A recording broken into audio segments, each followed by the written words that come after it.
القيوم برحمتك نستغيث يا ذا الجلال والإكرام. اللهم إنا نسألك بأنك أنت الله لا إله إلا أنت الأحد الصمد الذي لم يلد ولم يولد ولم يكن له كفوا أحد. اللهم صل على سيدنا محمد وعلى آل محمد كما صليت على إبراهيم وعلى آل إبراهيم إنك حميد مجيد.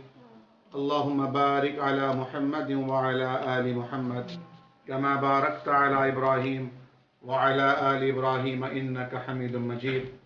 اللهم ألف على الخير بين قلوبنا وأصلح وجنبنا الفواحش والفتن ما ظهر منها وما بطن، وبارك لنا في أسماعنا وأبصارنا وأزواجنا وذرياتنا، واجعلنا شاكرين لنعمك مثنين بها قابليها، واتمها علينا برحمتك يا أرحم الراحمين. اللهم أحسن عاقبتنا في الأمور كلها وأجرنا من خزي الدنيا وعذاب الآخرة. توفنا مسلما وألحقنا بالصالحين.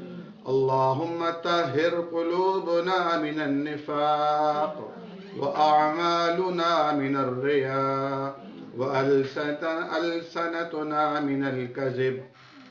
ربنا هب لنا من أزواجنا وذرياتنا قرة أعين واجعلنا للمتقين إماما. ربنا آتنا في الدنيا حسنة وفي الآخرة حسنة وقنا عذاب النار. اللهم استر عوراتنا وآمن روآتنا. اللهم إنا نجعلك في نحورهم ونعوذ بك من شرورهم. اللهم زدنا ولا تنقصنا، وأكرمنا ولا تهنا، وأعطنا ولا تحرمنا، وآسرنا ولا تؤثر علينا، وأرضنا وارض عنا. اللهم إنا نعوذ بك من جهد البلاء ودرك الشقاء وسوء القضاء وشماتة الأعداء. اللهم إنا نعوذ بك من زوال نعمتك وتحول عافيتك وفجاءة نقمتك وجميع سخطك برحمتك يا أرحم الراحمين.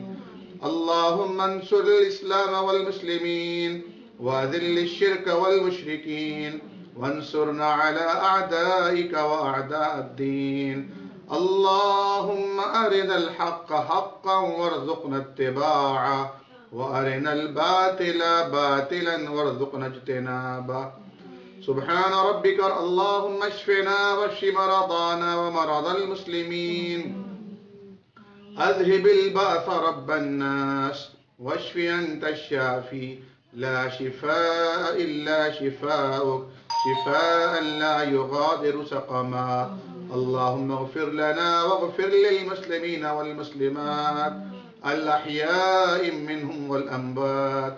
سبحان ربك رب العزة عما يصفون، وسلام على المرسلين، والحمد لله رب العالمين.